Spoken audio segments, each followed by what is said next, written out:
Hello and welcome everyone once again to the 2023 PDGA United States Amateur Disc Golf Championship presented by Discraft. This PDGA Major taking place on the Toboggan course. We're here for the final 9 holes of moving day round 2. Conrad, we've seen a bit of a steadier pace. We saw just a scorching round set by the first 2 guys on this card during round 1. A little bit calmer today. Yeah, the conditions are a little bit different, and when you're playing this course in this particular element with being a major, taking a par isn't anything to be frowned upon. You want to stay away from the bogeys, take the pars, get the birdies when you can. We'll see if they can do that here on hole 10. Coming in at 650 feet, it's a par 4, playing well over that with the elevation that it takes up. It's almost a half a stroke over par. This right here is your ideal landing area if you can get up this far. Getting up to the basket in 2 shots is a feat in itself. Once you do, you have a little bit of a treacherous green to worry about if you're trying to score and get the birdie. Yeah, second hardest hole on the course overall today. This looks like it is going to be in the right position. It's drifting over to the left a little bit, and ooh, that extra little roll may have pinched him off from having his ideal approach. We've seen him have a variety of shots, though, and he should be able to shape a forehand from where he is. Danny drift from this one over a bit to the right-hand side. He should still have an angle from there. It's a little bit uphill of a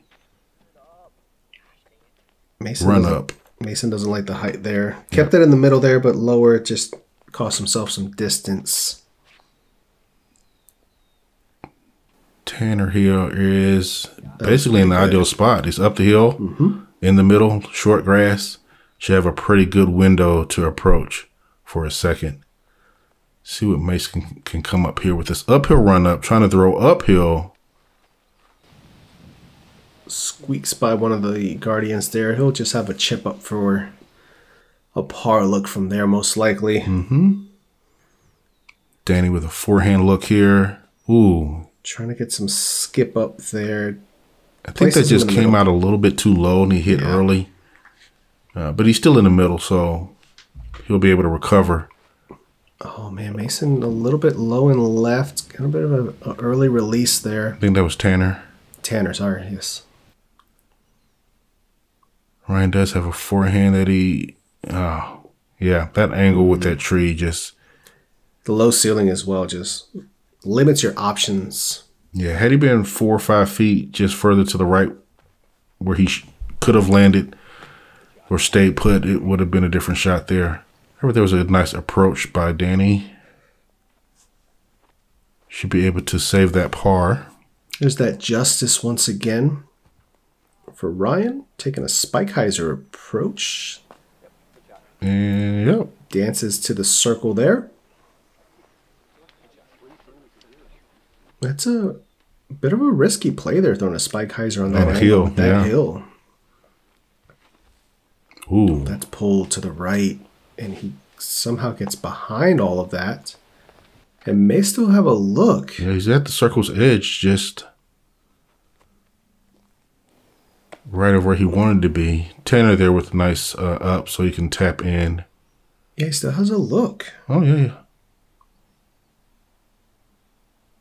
Oh, and just over the basket. Man, good line, just right over the top.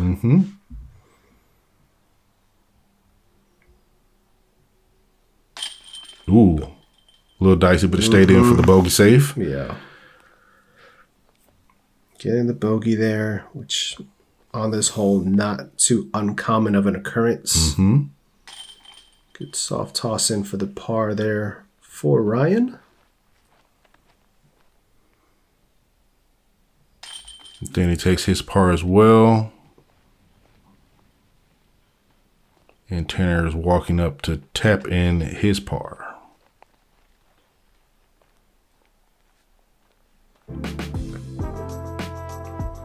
Hole 11, 512-foot par 3. You see this tree here right in the middle that the drone is flying over. You're going to see these guys usually attack over the top of that with an Anheuser shot or a sky forehand and letting the disc just kind of drift back over to the right hand side. Flex backhand tends to play well here as you just throw something stable over that on Anheuser and let it kind of fight back over and helicopter into this green. A little bit of danger on the right, no OB to speak of. One of the softer holes. Going with the forehand here. Takes it nice and high over the trees. I like the width on that one. And right there in the circle. Very nicely done.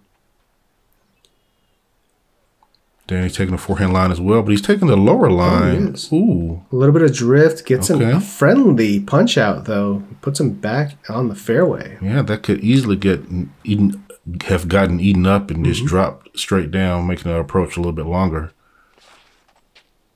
Ooh, that's turned over out of the hand. Also ejected back out onto the fairway. Tree showing some love here on hole 11.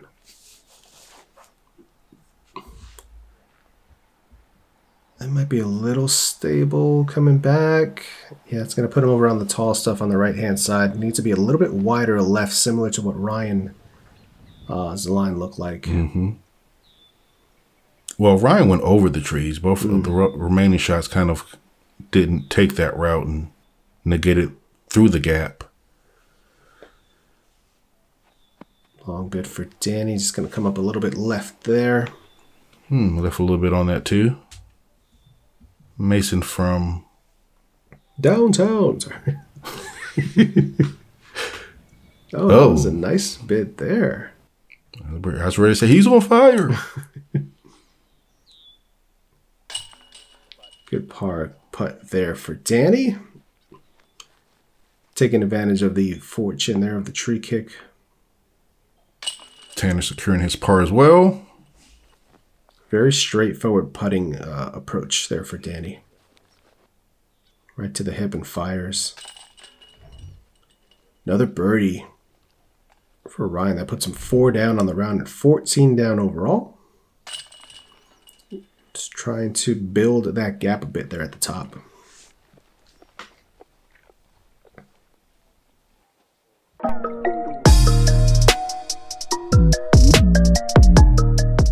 Great Lakes Disc, located in Grand Rapids, Michigan, is a fully stocked retail disc golf store that fulfills all of your disc golf needs. We carry all of the major manufacturers, accessories, and offer player and event sponsorship, along with tournament payout assistance. To learn more about Great Lakes Disc, visit greatlakesdisc.com. Hole 12, a 344-foot par 3 that probably feels like it's 400 feet. With this elevation, you have a very particular line that you have to play with to get through these branches and still have the height and speed to get up to the basket. We'll probably see them throwing high-speed drivers on a slight hyzer to get up here to get to the green area. I want to see that any line you're talking about. It's possible.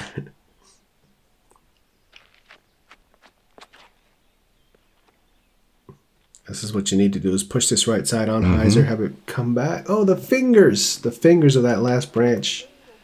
Knock that one down. You can see the waving fingers. Yeah. There's some swirling wind. That's too low. Early and low. At least he pushes through, so you won't have to worry about those branches that he just passed, but he's still going to have an approach from over on the left. This again is good, pushing the back side of the wall. Let's see if the fingers affect him. Same fingers. Yep. They're getting air bounced a bit. Yeah. With this wind, and it's pushing it just further right than they're trying to. This one kicks through a bit, but will end up on the left-hand side for Mason. We'll see what his angle of approach is going to look like from there. Looks like he's got a little bit of a flex forehand available to him.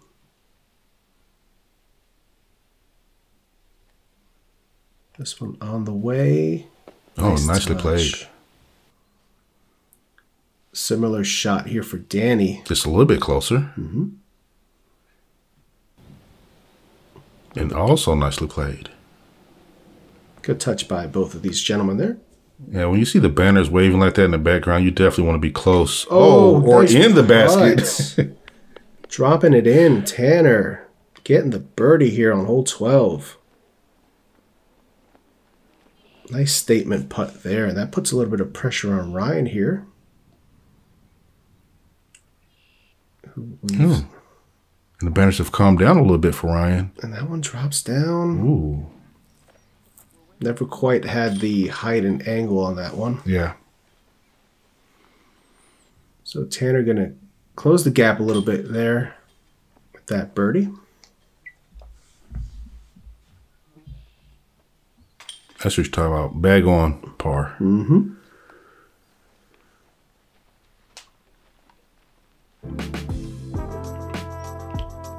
Hole 13, a 526-foot par 3. A very difficult tee shot here. A specific type of forehand coming down this hill that breaks to the right at the perfect time here through this gap. This tree here does tend to knock down shots. You'll also see a lot of shots kind of drift a little bit further left into this bunker that we're flying by now. A 3 on this hole plays great. As you can see, the scoring average at 3.27. Par is absolutely fine, and if you take it here, you're happy.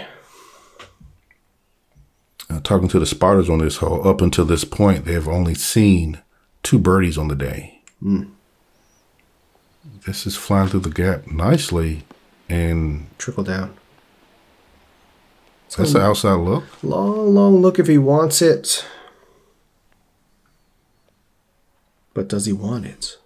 Being inside that tunnel is just, nice and low. Laser. He's going to get the flare. Oh, he got some type of counter action that pushed him further left than flaring off to the right toward the basket. Calvin Destroyer here for Danny, getting a little bit of subtle flex and piercing through perfectly. Wow. And he'll be just outside the circle with a birdie look. That's the cleanest drive we've seen all weekend so far on this hole. Yes. And he started out with just a little bit of Andy. You saying there was a Calvin Destroyer explains that angle. This coming in a little bit high.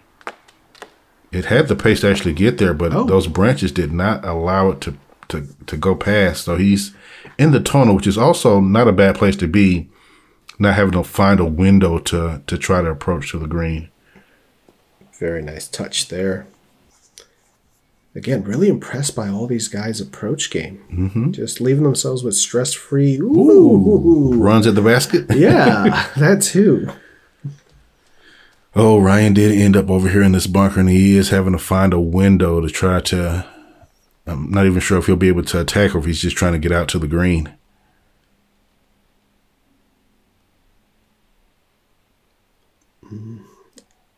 Probably not in attack mode from there, although that was a decent soft bid. Danny with a birdie look here from outside the circle. And cashes it in. One of only 3 birdies on the day. Shout out to Nathaniel Hoyle and Peter Green collecting the other 2 on this hole. Outstanding. Par putt there for Tanner. Mason and Ryan will have similar looks for their pars.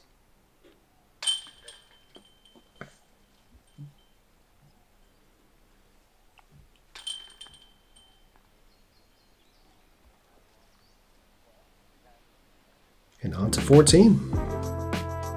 Hole 14, 837 feet. It is a par 4. And it's a driver's paradise here. You just want to rip something as far as you can down the fairway. You probably won't reach the hill, but you know the hill is your next shot.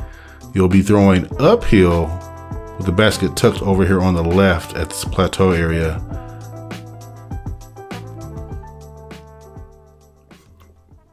Bit of danger there on the backside of this green. A little bit of a runaway potential.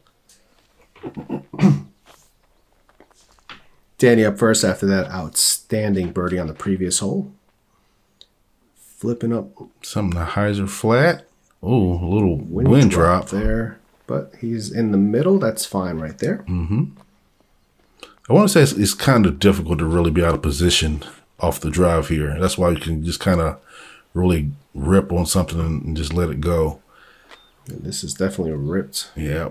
By Tanner again up on the right-hand side. Past those banners. It actually opens up your second shot a little bit better being on that right side. This is that boss once again for Ryan. Love the angle on this. Mm-hmm. You can see the card ahead just kind of watching these discs coming in on him. Big shout out to Crew 42 out there as they're doing the chase card coverage for this event this week. Ooh, that's a serious. There was a drop, a bounce. Yeah. A drop. Mason takes more direct lower lines than some of his card mates are kind of throwing higher, where you're seeing a lot of his are just low lasers. Mm-hmm. Ooh, and this one is leaking over to the left. It's going to be over there by that temporary fencing. Yeah. May obstruct his shot. We'll have to wait and see. This is the shot you really some want. Flip I didn't expect out of that angle. That's a flippy disc. Yeah, going up the hill. Yeah, you got to get to the top somehow.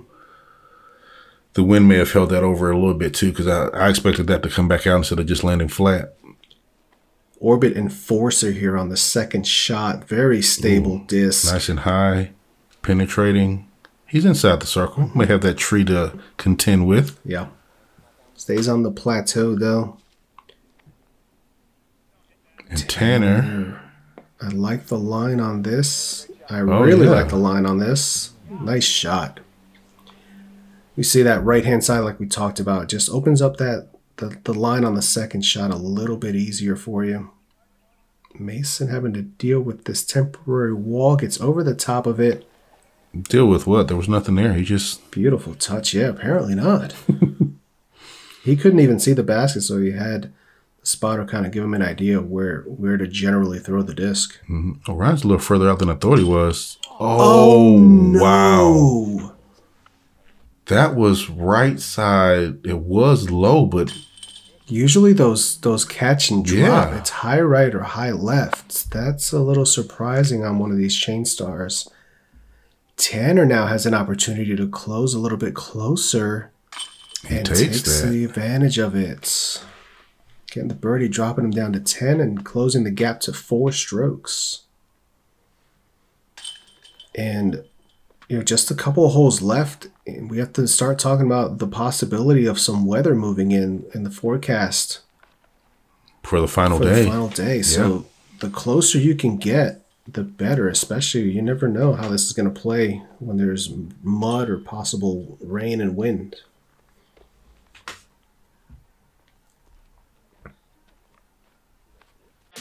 The Wasp, especially the Z Wasp, it did go in the bag really early.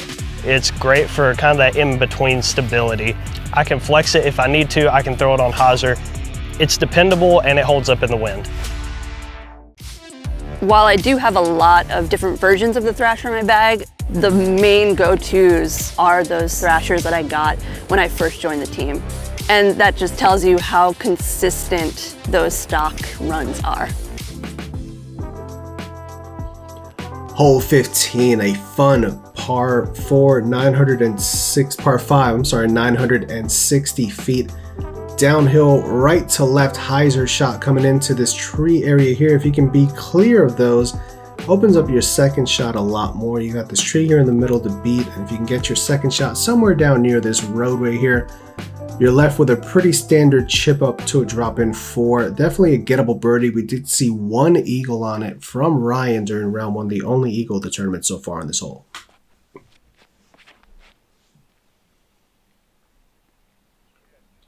Tanner pushing this one out to the right-hand side and letting it fade back over right in the middle.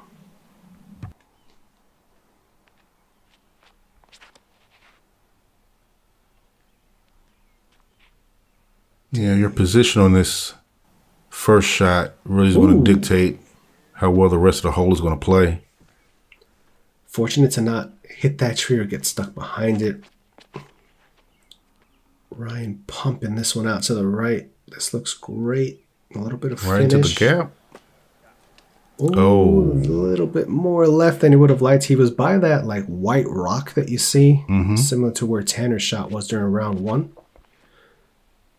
Yeah, just like you were speaking of, much lower line, but it still gets there. I thought he was going to skip off the pad there and give himself an extra 80 feet. So he's got a tricky gap here to try to manipulate the disc through on his second shot. Oh. Trying to get it tight to the inside line there and just clips that tree in front of him. This will open up his gap more now on this shot, his third. And pures it right through. Drifts down just past the road, so he'll have an easy approach shot up to the basket. Tanner going with a forehand approach here, probably trying to look to land in the same area. He does. It gets a roll down. Stop doing that. Okay. He should still have a look there to get up and down for the birdie look. Yeah, it's right on the edge. Danny with a little bit of an awkward stance here, trying to open up this gap as much as he can. Just kind of throws it into the ground. Yeah.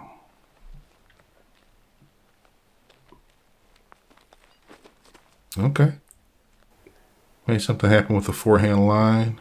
Dices that gap there and puts himself in the middle. He should have, gets a little bit more to the right.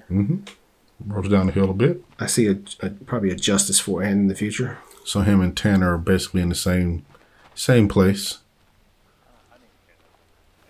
Drifting a little bit to the right-hand side. Yeah. Fights through somehow, and he may still have a look from there. And right on cue, justice forehand. Up the hill, dancing and sitting. He really has a lot of trust in landing that on that spike angle. The justice will kind of dance and bounce on its edge, but sometimes in finishing bouncing, it rolls back. Yeah.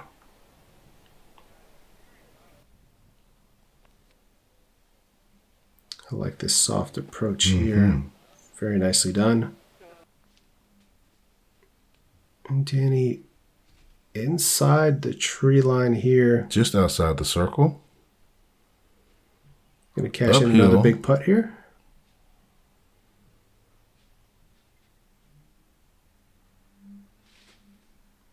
Off the basket and settles. It's a little unnerving there. Hitting the front, but it manages to stay put. Good birdie putt there for Tanner. Bringing him to 3 down for the rounds.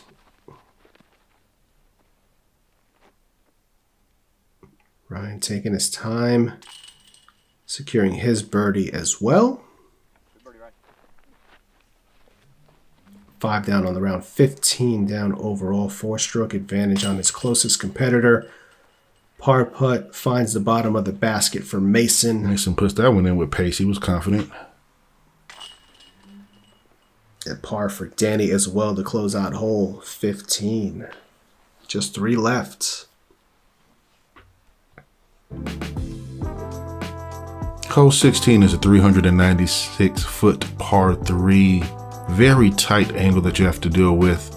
The gap through this patch of trees and then dealing with the trees that are approaching as you come into the green. You want to be left or right, depending on if you're throwing backhand or forehand. Both of them work on this hole. But you want to get under this canopy in order to have an open look at securing your birdie. Pushing a little long can be hazardous as well. Speaking of hazardous, the card in front of us actually had to come back and re-tee because of the lost disc rule playing here. There's no OB, and they could not find it in the 3-minute time that was allotted.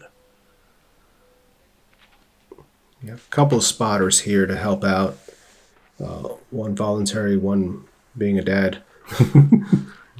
As that one drifts over into the left, Ryan. That same buzz that he threw during round 1. This is a lot higher though. Yeah. Stays in the short grass, though. Yeah, he's going to have those trees to contend with if he's trying to look at a birdie. Has Danny been wearing his hat backwards this entire round and I haven't noticed? He has on a hat. That one drifting over into the toss-off on the left as well. So has Mason been wearing his hat backwards as well, Mason too? was backwards the whole time, and that one clips that tree that you got to get by, knocks him straight down. He's going to have a wall of vegetation to deal with now. Yes. So blind shot Anheuser forehand. Something stable. And Gets a pretty good result considering all the elements he had to deal with. He'll actually have a look at being able to save that for par without too much in his way. Yeah, you see Mason's disc just ahead of Ryan's here, that green one. Ryan low ceiling down to a knee. Kind of a spinny half bid there. Yeah. Had some good pace. Luckily he didn't go too far into the back.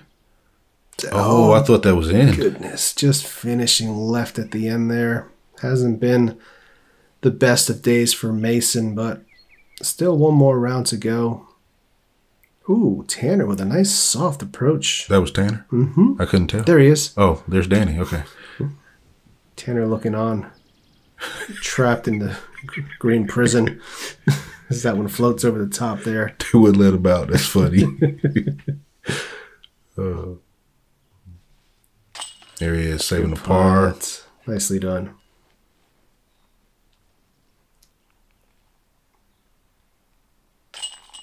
Ryan saving this par as well. Bogey put on the way. Strong putt there for Mason. And Tanner will have a drop-in 3 as well. So the lead remains the same heading into these last 2 holes. Hole 17, a par 4, 840 feet. You know it, you love it. Off the tee shot here, you want something on hyzer, finishing somewhere in the short grass, just right of the spine that kind of separates this hole from hole 1. Your second shot needs to progress its way up this tight tunnel, uphill the entire way. Controlling your stability of the disc and your finish is paramount here, as there's a bit of a runaway on the back right-hand side of the screen that can really come into play.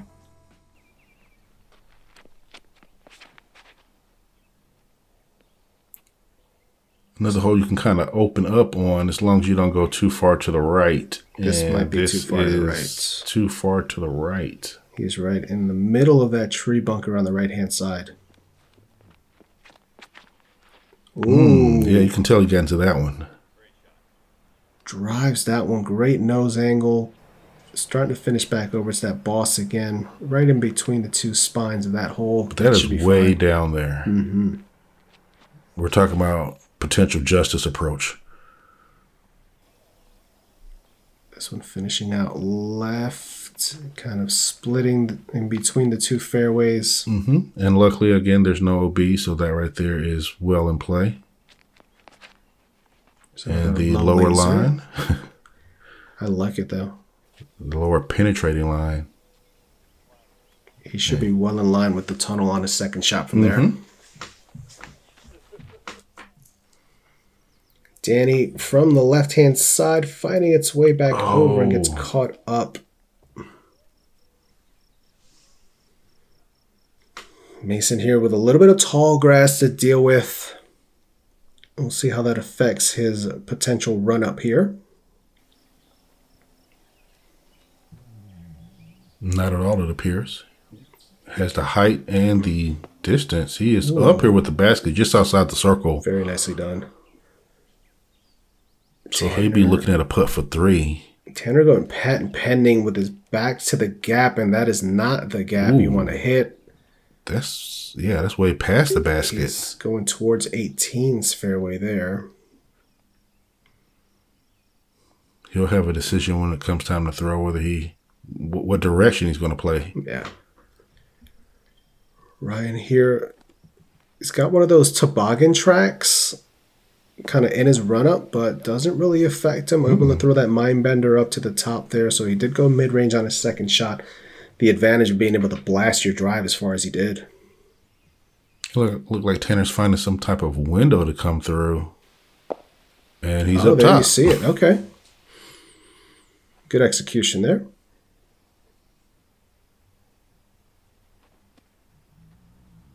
Danny, after getting a bit of a rollout from going into that tree.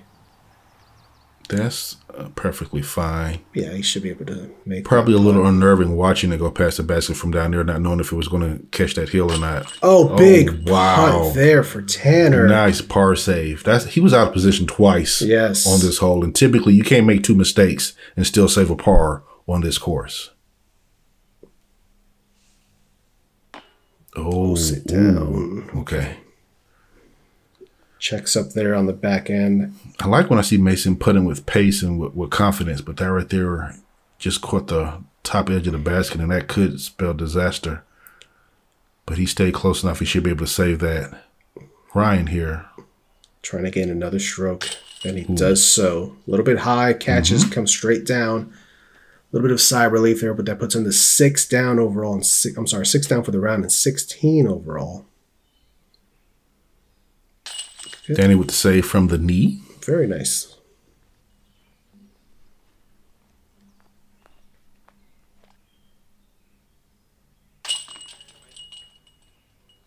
And the par save as well for Mason.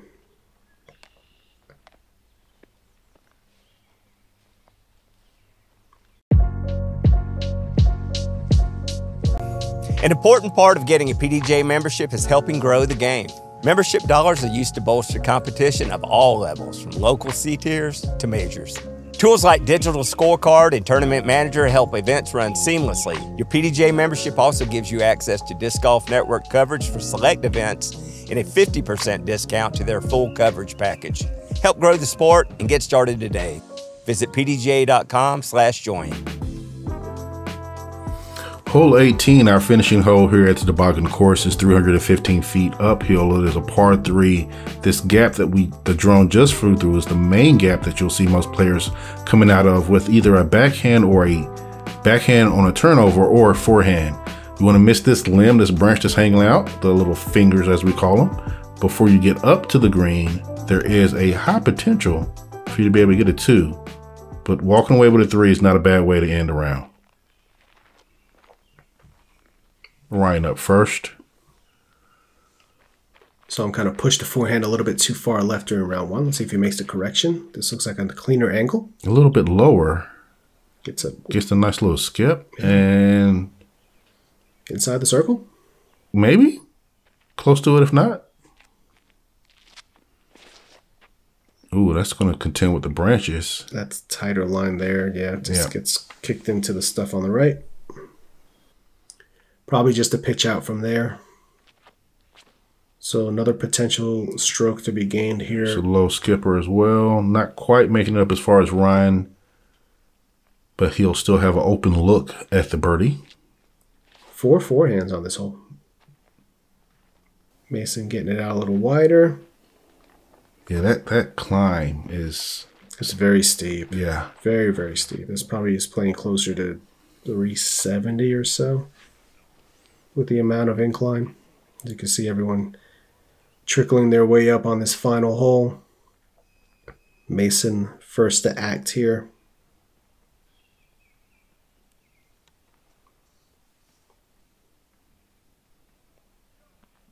Long bid, jump putt. There's the height. Oh. I like it. I like his aggression on these putts. Yeah. It's giving good pace. Not getting cheated. Danny jumper as well. Oh, tickles he tickled one the going chain. by and ends up right next to Mason. You can see here. Tanner maybe can give this a little bit of a floaty Annie bid. Just on the right-hand side.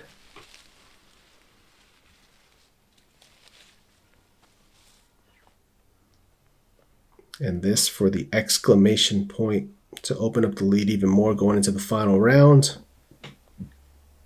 Looking to finish 7 down on the round here after a 10 down performance during round 1.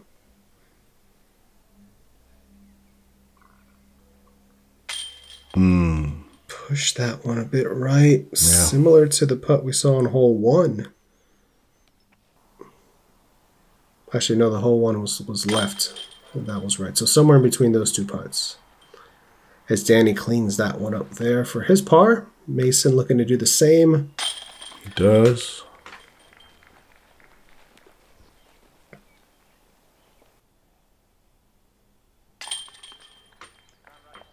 centers the comebacker for the par. Tanner will have a drop in for his par, closing out his round at 3 down.